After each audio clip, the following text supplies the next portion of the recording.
My guest today is Michael Pettis. Michael is a professor of finance at Gguanghua School of Management at Peking University and is a senior fellow of the Carnegie Endowment for International Peace. He was previously the head of the emerging markets trading desk at Credit Suisse and has been an advisor to several governments on banking system and sovereign debt reforms. His current research focuses on China's economic and financial markets, and he's co-author of the recent and very well-reviewed book Trade Wars Are Class Wars. Michael, thanks for being here. It's really a pleasure, and particularly given how timely it is what you've been writing about. Congratulations on it, your new book. You have it there, maybe, to show our viewers. Trade Wars Are Class Wars. It's been extremely well reviewed, very influential, and it's been having a really big impact on the global conversation, which is the best that one can say about the book. So that's really important. We will talk about it among many things.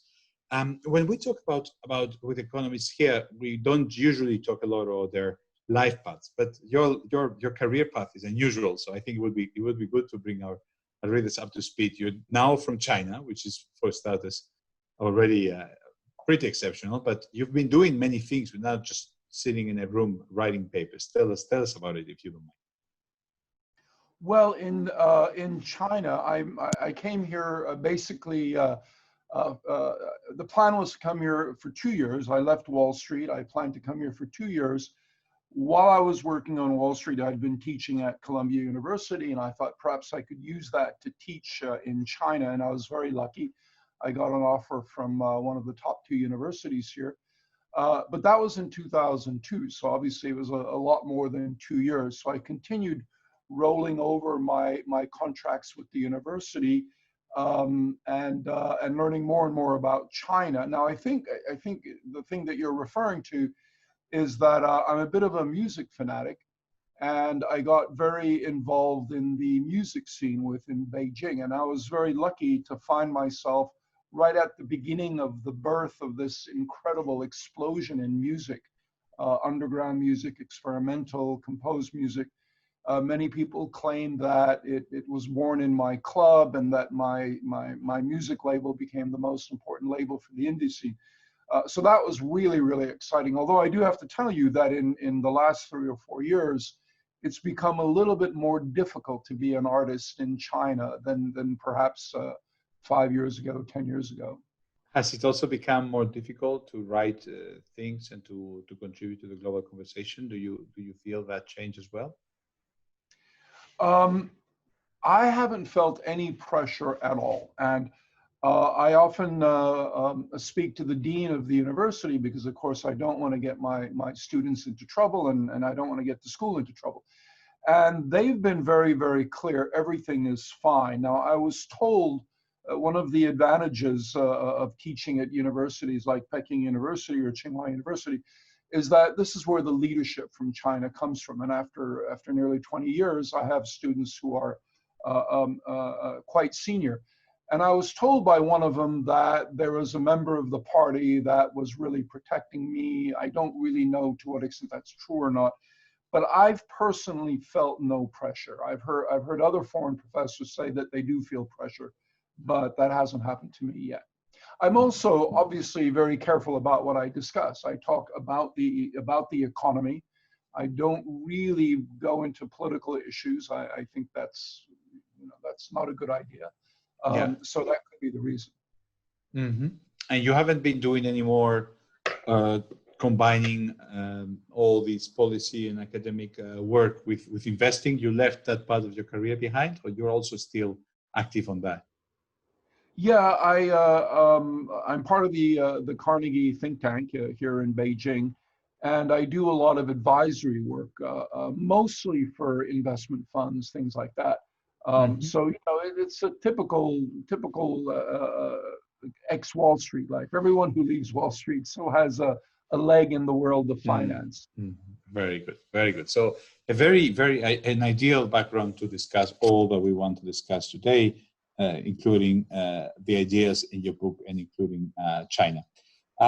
So let's start from the key thesis of the book, which has to do with the relationship between equality inside the countries and the the trade was the trade differentials, deficits, and surpluses, countries in core, and how that actually is reflected in the current situation. What does overconsumption and wage, the differences, the changes in the wage distribution, the increasing inequality, sorry for lack of precision, have to do with trade? Explain us that. Right. Well, the first thing I should say is that my co-author, Matt Klein, and I didn't really invent this argument. What we're really doing is reviving an argument that is more than 100 years old. Basically, at the turn of the last century, a British economist by the name of John Hobson and his American contemporary, Charles Arthur Conant, were very concerned about the way distortions in the distribution of income was leading to significant trade imbalances. In fact, John Hobson, when I was in graduate school, he was mostly famous for having influenced Lenin's theory of imperialism. But Hobson's basic argument was that England was oversaving, and it wasn't oversaving for cultural reasons or anything like that. The idea that countries that save a lot do so for cultural reasons is, as we show in the book, total nonsense. It has to do with the distribution of income. And when you have significant income inequality, then what happens is that the total amount of stuff that the country produces exceeds the total amount that it can consume, because rich people don't consume a significant portion of their income. In that case, they need either to adjust domestically, or in an open economy, you can export the excess savings and run the corresponding current account surplus. So our argument is that the great trade and capital flow imbalances that we see around the world have nothing to do with some countries being more efficient and other countries being less efficient. They have to do with the distribution of income. So if you want to strengthen your competitiveness, and the classic case, perhaps Germany, after the Hartz reforms in 2003, 2004, how do you do it? Well, the high road to improving your competitiveness is to increase productivity, workers' productivity. And if you do that, the country produces more stuff, and it doesn't run a trade surplus. What it does is it produces more stuff and is able to import more stuff with improving terms of trade. The low road to increasing competitiveness is to lower wages. And you can do it directly, like Germany did in 2003, 2004, or you can do it indirectly by weakening your currency, which some people would argue that Germany also did through the euro. Or you can undermine your social security, your social safety network, or you can degrade the environment. There are lots of ways of doing so. But the point is that when you do this, you gain competitiveness by reducing wages, by suppressing wage growth. And that reduces global demand, but it increases your share of whatever is left. And that's a classic beggar thy neighbor sort of dynamic. And we argue that when you look at the trade conflicts between nations, it's very important to understand that the same group in the deficit nation and the surplus nation pay for the cost of the adjustment. And the same groups within the surplus and deficit nations benefit from the suppression of wages. So that's why we gave the rather provocative title of trade wars or class wars. Because what we wanted to argue are that trade wars are not really conflicts between countries.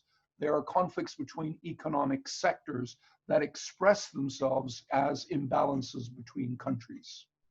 So what would you say, if you had to pick 2 or 3 pieces of evidence, what would you think are the key pieces of evidence for a skeptical about this argument that it is this enormous growth in inequality that we have seen over the last, maybe since the early 90s? What is the evidence that this tremendous growth in inequality is actually behind the growth in the global imbalances? What some economists have called savings glut as a way to summarize it.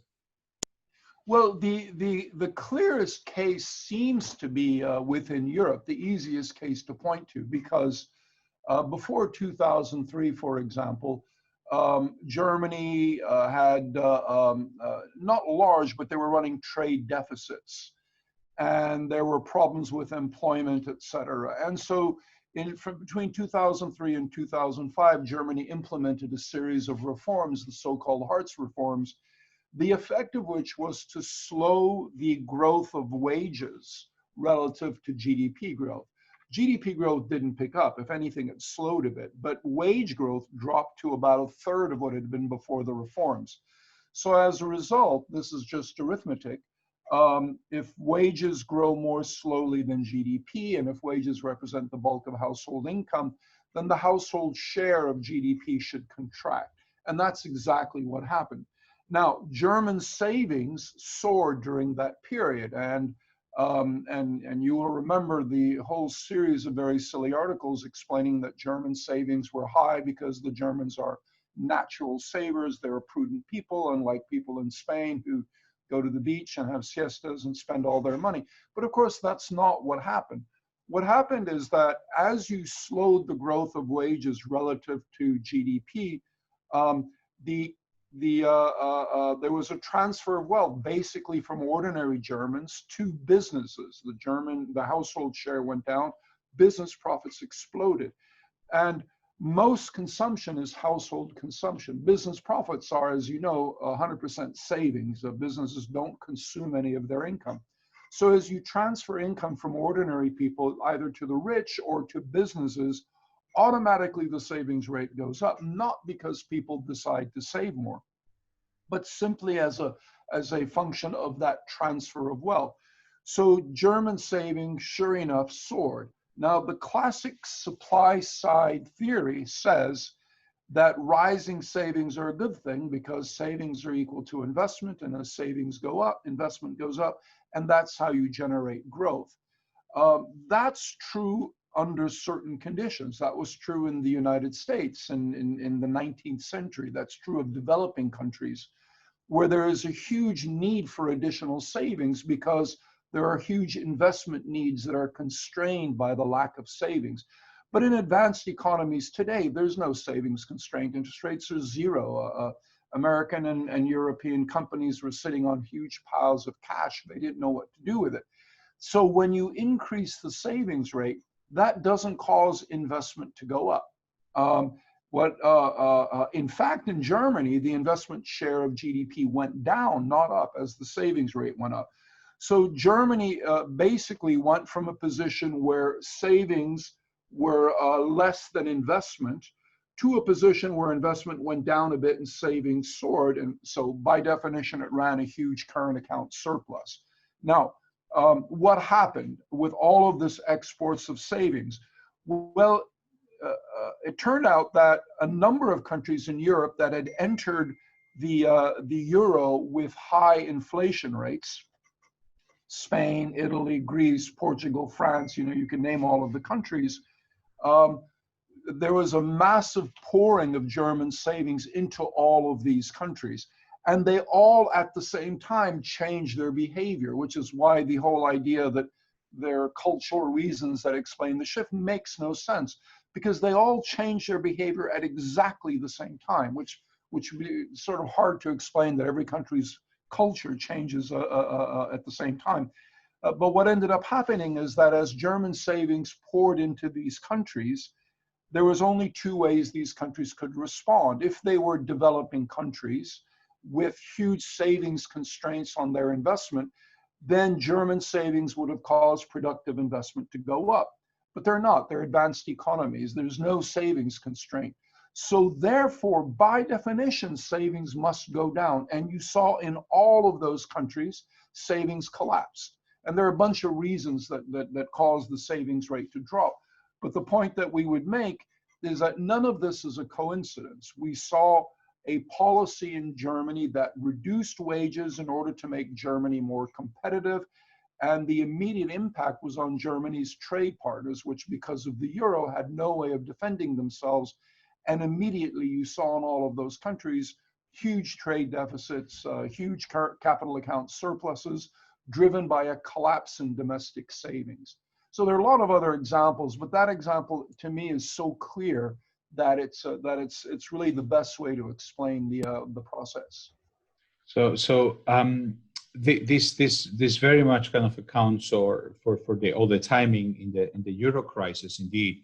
But there has been, I would say, a mainstream. If you ask an economist, a professional economist, what's going on with a very long-term decline in the real rates over so many decades, they would say, look, people need to save because our societies are aging.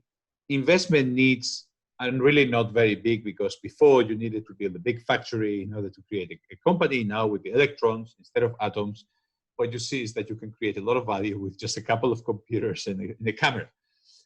How this would be another theory for the savings. That there is no investments opportunities. There is big savings needs by people who are going to retire and think of the future. And so we get interest rates really dropping over a long time. How would you differentiate these secular trends that would also give you huge savings, excess savings in the Western world? Right. Well, I think one of the problems with that story, and you're right, it's a very common story, is that it confuses the behavior of the individual with the behavior of the economy. You and I can save more for our retirement, but our countries cannot save more. They can only save more if there is more investment. And the very same argument that says that we need to save more also argues that there are limited investment opportunities. So collectively, we can't really save more. And if you look at the behavior of individuals, the surge in savings had nothing to do with the savings of ordinary individuals. They didn't decide, we're getting old, we need to save more. Their savings rates didn't change. What happened is that the transfer of income from consuming entities to non-consuming entities forced up the savings rate. In the case of Germany, it was almost all explained by the increase in business profits, and businesses aren't really saving for our retirement. The other point is that if Germany was the only country, the only aging country in Europe, I would say, okay, I still disagree, but I can see the logic. But of course, Germany isn't. Spain is aging. Italy is aging tremendously. And yet they were on the other side of that. So we can't save our way into wealth. You know, you increase GDP through expenditures, and if we all stop spending, the paradox is that we don't have more savings for when we retire. We actually have less savings for when we retire. If this is indeed the mechanism that is driving all these trade imbalances and these frictions in the world, what is the right way to correct it? What's the policy solution? Is it putting trade barriers? Is it dropping savings rates? What do we need to do in your view? Unfortunately, there are three solutions, but the best ones are the least likely. One solution is that we all get together and adjust the trade imbalances. Remember, during Bretton Woods, one of the big conflicts between Harry Dexter White and John Maynard Keynes was that Keynes understood, based on British experience in the 1920s, which were terrible for England. Most countries had a reasonably good 1920s. England didn't. And based on that experience, Keynes understood that trade imbalances were not caused by the lack of discipline in deficit countries. It was just as likely, perhaps even more likely, to be caused by lack of discipline in the surplus countries. And so his solution was a trade agreement in which both surplus and deficit countries would be forced to adjust. So one of the things we can do is we can have an international conference and we all get together like at Bretton Woods and we all agree basically on Keynes's proposal for the global trade and capital flow regime. Now that's the best solution. What's the probability? Well, I think probably less than 1 or 2%. And I say that because remember that Bretton Woods occurred under the auspices of the US government when the US represented more than 50% of all global manufacturing, and the rest of the world was basically in tatters. So whatever the US decided to do could be done simply because it was really the only functioning large economy in the world. Could we do that today? I suspect not. I think it would be extremely difficult to bring countries together and make credible commitments to a reasonable Keynesian system. So what else could you do? The second solution is for the US and a few other countries that have similar conditions to agree among themselves, something like a TPP, to agree among themselves with a new, rules of the game, and then gradually other countries would join once they accepted these fairly stringent rules. Again, that's possible, certainly far more possible than the first option. What would be those rules, just to give a sense? What would be those stringent rules? Well, first of all, I would argue that the countries that are suffering from their inability to control capital inflows, they're the ones who are losing out on this system, and I would explain what that means in a minute. But that includes all the so-called Anglo-Saxon economies, and then I would include other economies. Europe is a big problem because one of the worst offenders is Germany. But some of the countries most affected by German policies, most badly affected by German policies, are other countries within Europe. So it's very hard to know how Europe would fit within that. And would Germany accept a system which would force it to give up its trade surpluses? I think that would be quite difficult. But basically, there are enough countries in Latin America, the Anglo-Saxon economies, and perhaps a few Asians that could get together and make this kind of commitment. Japan would have difficulty making this kind of commitment because they too have a problem with income distribution domestically, and then slowly grow the group. But as soon as you try to discuss that, what's the role of Europe, what's the role of India, it becomes very, very complicated. So that leaves us with the third possibility. And the third possibility, I call it the bombshell. You might remember in the 1933 London conference, that was basically torpedoed by FDR's refusal to commit to holding on to gold. And that basically broke up the global trading system. And I would say that there is a possibility that the US does something like that again. The US is in a very special role because roughly half of all the excess savings in the world go to the US. Why? Because of its high quality financial markets, great governance, et cetera, et cetera. And as a result, the US holds the key to the whole system because it runs current account deficits that absorb roughly half of all the current account surpluses of the world. Without the US playing this role, surplus countries would be in real serious trouble. So one thing the US can do is unilaterally refuse to play this role. Now, the Trump administration thinks the US can do that by imposing selective tariffs. And for reasons which we can discuss later, that's a total waste of time. The right way the US should do it, in my opinion, is to refuse to absorb excess savings from the rest of the world, imposing capital controls, which it had until 1983. This is not a new idea. Imposing taxes on inflows, there's a bunch of ways they can do it.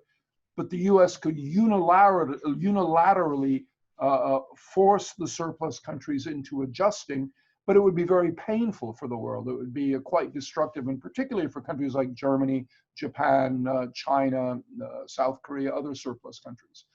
But I'm not very optimistic. I think ultimately we will go the way of a unilateral adjustment.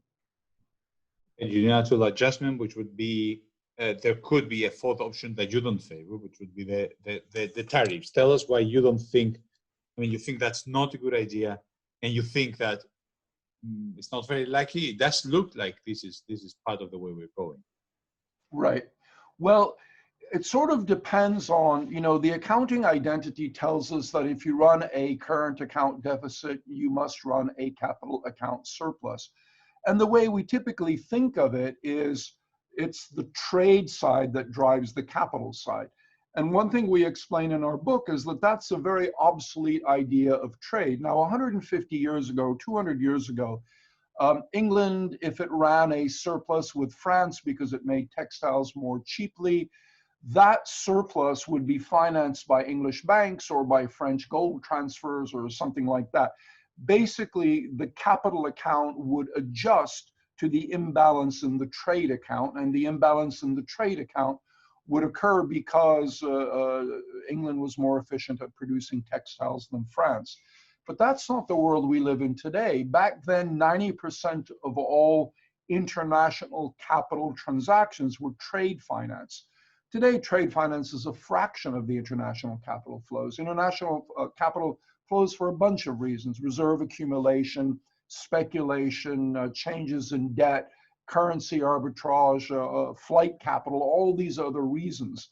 A fund manager sitting in Switzerland or in Boston or in Edinburgh or wherever doesn't say, we're going to export capital to the US to help it fund its trade deficit. That's not the thinking at all. You export capital based on your perceived risks and rewards, and basically half of the money ends up in the US. That means that the US has to run a current account deficit. If you impose tariffs, say, on China, which Trump did, how will that affect the balance? Well, if China is exporting $100 of savings to the United States, China must run a $100 current account surplus, and the US must run a $100 current account deficit.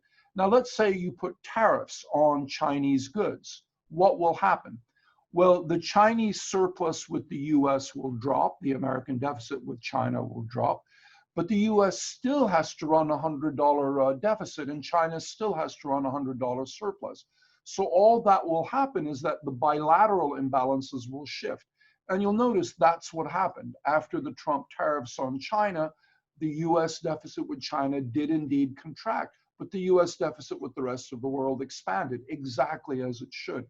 So if what's driving the imbalance is the capital flow, then there's no point trying to interrupt it through tariffs. You'll need enormous, very disruptive tariffs to force an adjustment in the capital flow.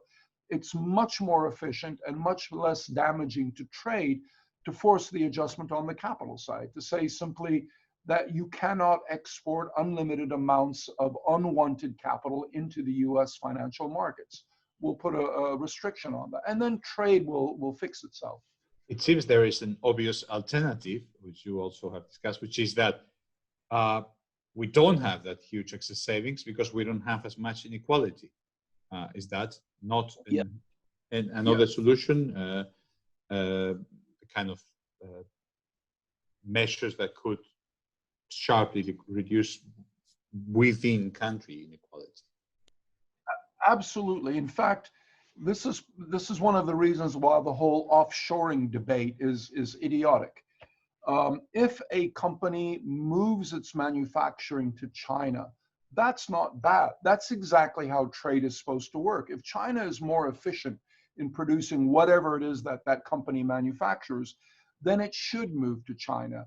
Now, here's what should happen. The company moves to China, it exports to the US, so it earns dollars, it pays its workers a big share of what it earns, and those workers are now able to consume more, and as they consume more, they import more, and so the dollars are recycled back to the US in the form of imports. So what happens?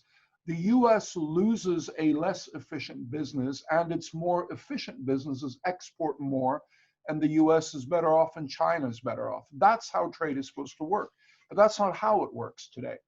If you move a company to China, it's not because China is more efficient. It's because Chinese workers are about 20% as efficient as American workers, but they're paid 10 to 15% of the salaries.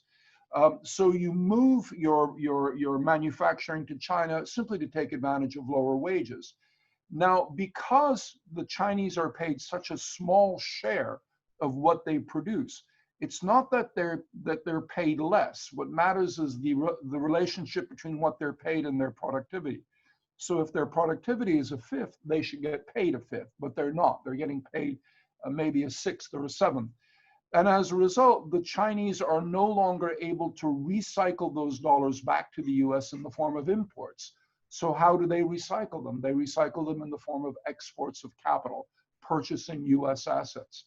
So the problem isn't offshoring, the problem isn't trade or anything like that. The problem is that in countries like Germany, China, Japan, workers are paid too low a share relative to their productivity than they are within their trade partners. And so they get competitiveness simply by putting downward pressure on wages.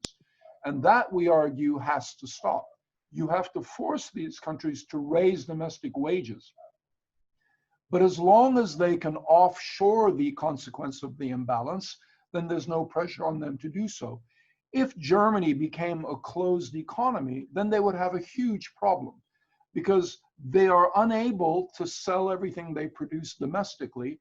And the only resolution would be either soaring unemployment or raise the wages of workers. And I think that's what we're arguing. By reducing these imbalances, we force countries to focus on raising productivity rather than on lowering wages. So that takes me very naturally to the Chinese development model, which is something you discussed in the book. You talk about how initially Deng Xiaoping's challenge was to kind of liberalize, and he focused on liberalizing, but the post-Tiananmen development model has basically, as you're now explaining us, involved high taxes to workers in order to make sure the state mobilizes the investment, relatively large drops in household consumption as a share of GDP, from 50% of GDP to 35% of GDP, which is really low. And this decline of consumption relative to GDP, as you're explaining us now, is substantially larger than the rise in domestic investment, which means that indeed they have these massive current account surpluses. So right. It is really what you're challenging in your last really sharp, by the way, explanation is really the big tenet of how China has grown over the past 1990, 2010, etc. years.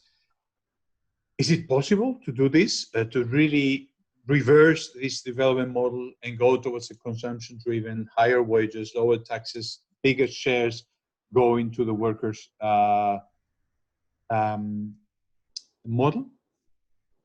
Well, again, all I'm doing is reviving earlier smarter economists. Albert Hirschman used to ask that question a lot.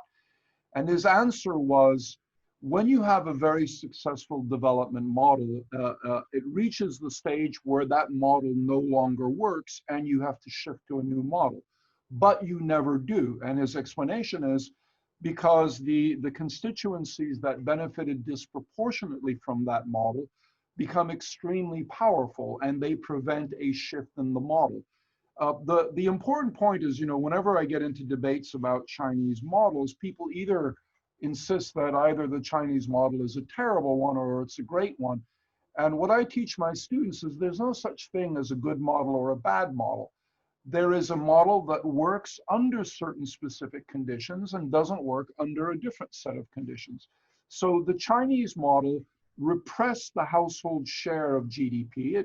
It was more than 70% in the 80s, and then it dropped to around 50%. And as it repressed the household share of GDP, it repressed consumption to the point where China has one of the lowest consumption shares of GDP in history. And notice, it's not because the Chinese are frugal. It's because their share of GDP was compressed. Now, is this a bad idea? Well, it depends.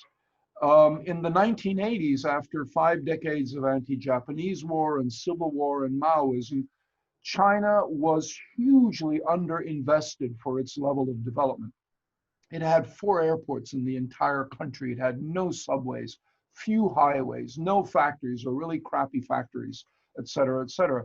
So what this model does is by constraining consumption, by constraining the household share of GDP, it forces up the savings rate, and all of those savings were forced into the banking system because it's a closed economy and poured into investment.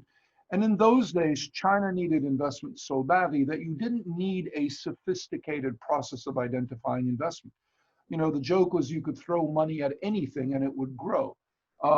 So the growth model China had was exactly what it needed. And with such high levels of investment, the highest in history, China grew so rapidly that even with the suppression of consumption, household income grew quite quickly. China grew at 10%, household income grew at 7%, which, you know, that's great. Most countries would kill for that.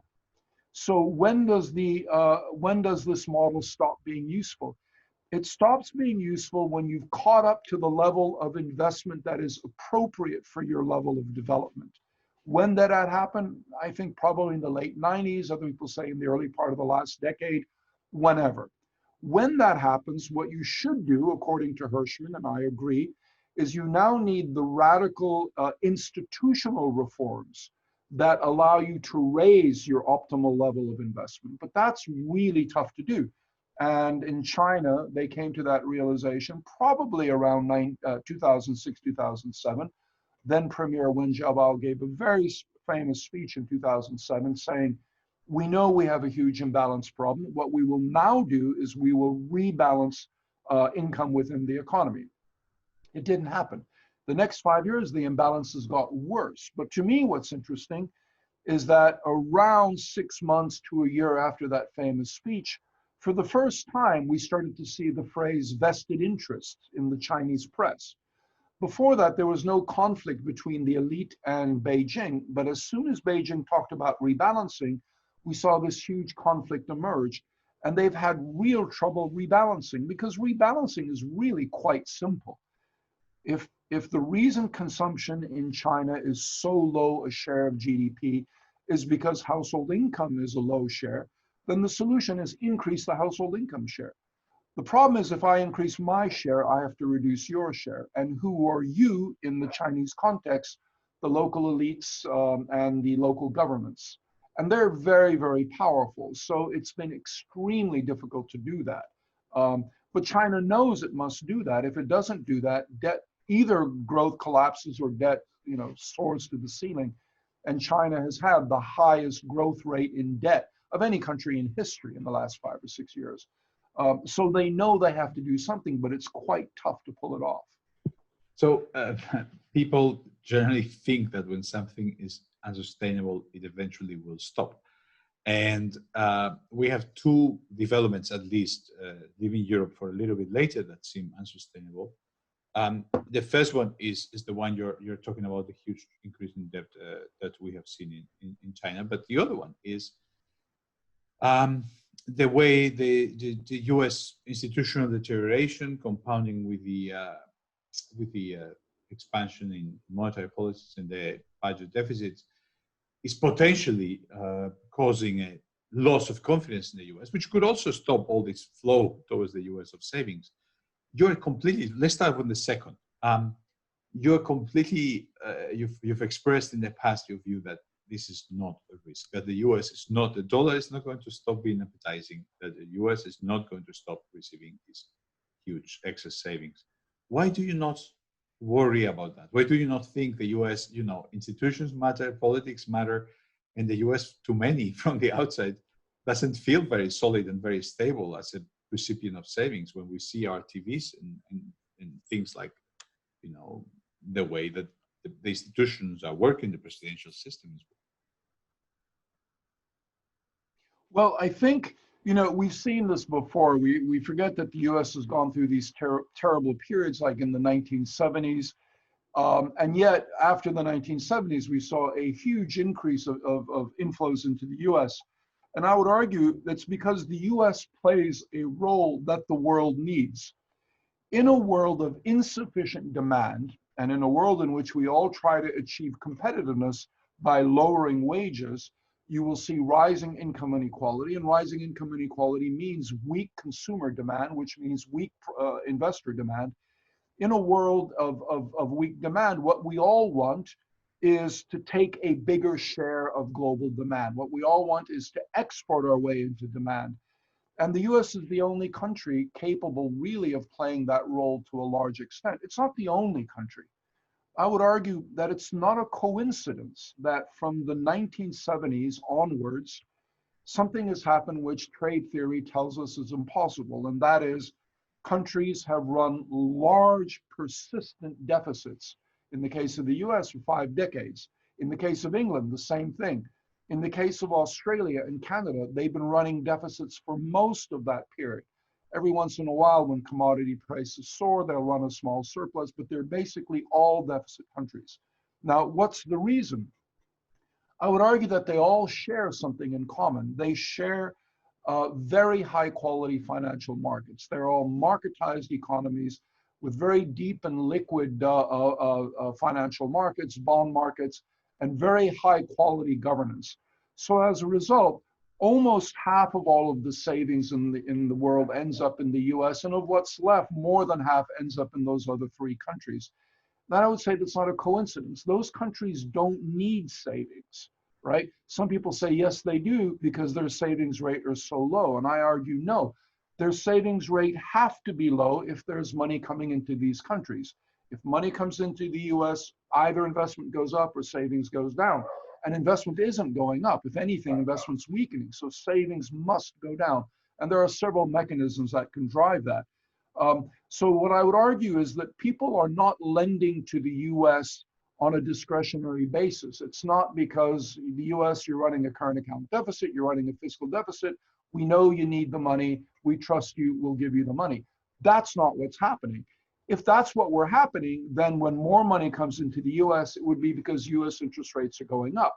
In fact, when more money comes into the US interest rates are going down, which suggests that money is pushed into the US, not pulled in. And I would argue that that's why that happens. By exporting your excess savings to the US, you're able to run the corresponding current account surpluses that you need to resolve your domestic demand deficiencies. Germany tomorrow could stop exporting money to the US, so could China, so could Japan. But what would happen? You would see a collapse in employment domestically. Because if they can't export the savings, they can't run the surplus. They have to resolve demand domestically, and they can't do it. That's why they run these surpluses.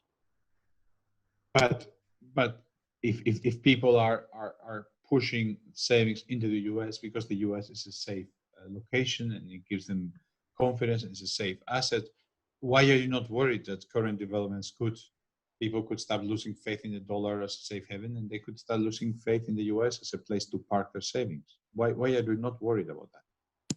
Well, the irony is that the weakness of the US economy is caused in large part because of this combination of high income inequality and massive inflows.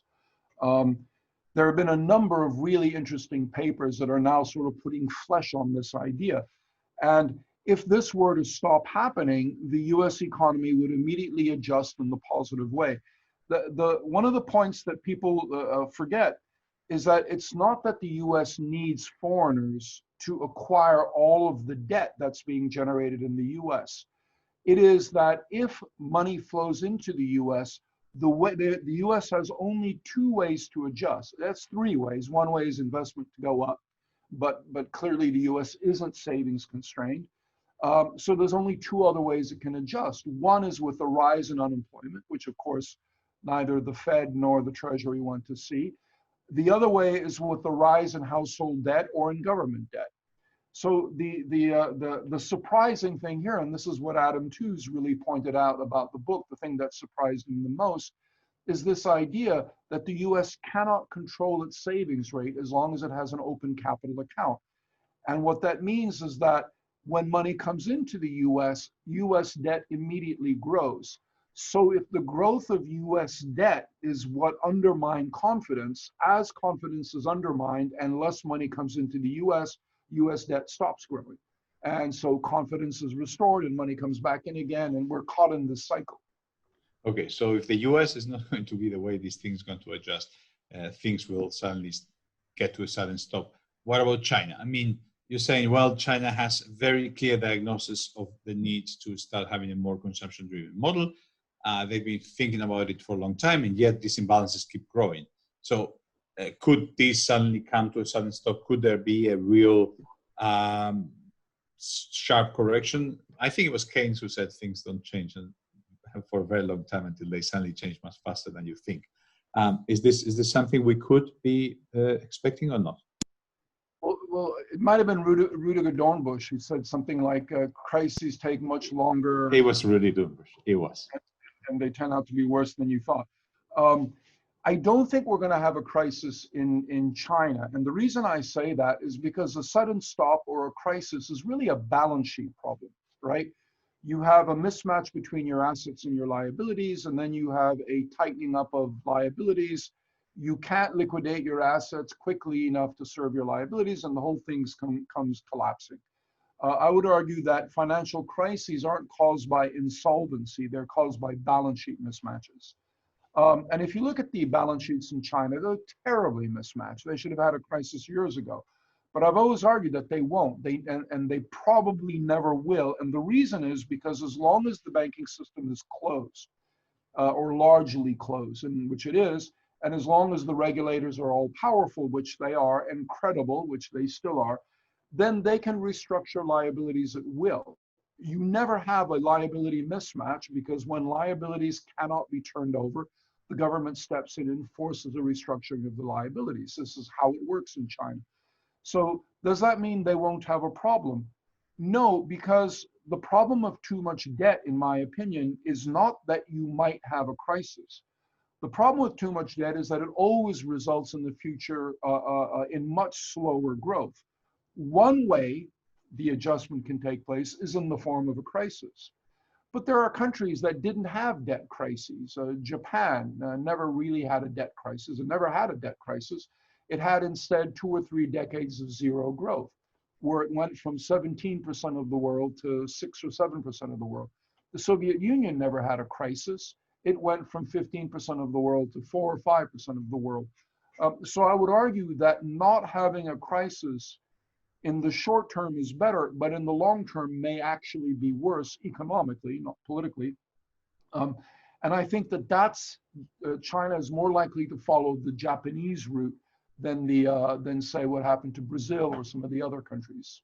So let me ask you one last question that is incidental, just mention it en passant, but it's really important for Europe right now and for the US. You said that they have a very good way to restructure liabilities very fast and avoid these sudden stops. We're going to have an enormous amount of bankruptcies in the West as a consequence of the COVID crisis. We've been postponing them by giving liquidity to companies, but this inevitably is going to kind of become from a liquidity problem to a solvency problem. So many companies that are potentially viable, that have actually good business model, are just not going to be viable because simply the debt overhang, whatever they have to pay. Right. Is there a Chinese solution for that, and what is it? Well, the Chinese solution is the Japanese solution, and the Japanese solution leads to that very ugly word, Japanification, which I think is what we want to avoid. So, one of the problems I see in the US is that the Fed has taken it upon itself to guarantee that there will never be an adjustment of the debt. Every time there's an adjustment, we step in.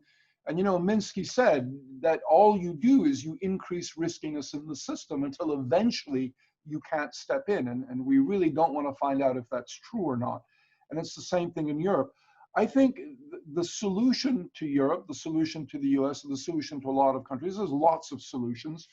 But basically, there are 2 things that Europe must do, 2 things that the US must do, only one of those things which China can do. The first thing, which everyone can do, is a significant redistribution of wealth. We need growth, we need demand, and we don't want households to consume by borrowing because that's not sustainable. We want them to consume more because they have a bigger share of what they produce. And if that happens, private sector business will pick up and we'll have good, healthy demand. All 3 countries need to do that, and all 3 countries have talked about doing it. It's just politically very hard. The second thing that Europe and the US can do, which China can no longer do, is that the US and Europe, in a funny way, are lucky that they've done such a terrible job in infrastructure investment.